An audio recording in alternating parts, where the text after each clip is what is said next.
2024 আইপিএলে অধিনায়ক হিসেবে দেখেছেন একের পর এক ব্যর্থতা।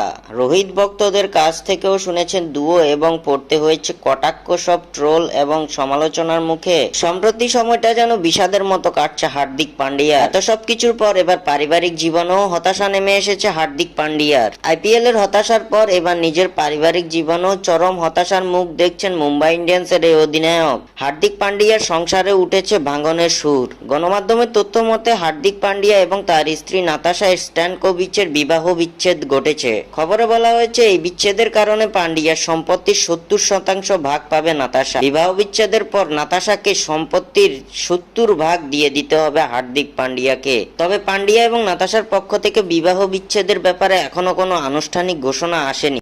শেষ পর্যন্ত যদি বিবাহ বিচ্ছেদ ঘটে তাহলে সম্পত্তির একটা বড় অংশ খোয়াতে পারেন পান্ডিয়া এবং হতে পারেন পথের ফকির। 2020 সালের 31শে মে বিবাহ বন্ধনে আবদ্ধ হয় এই দুইজন।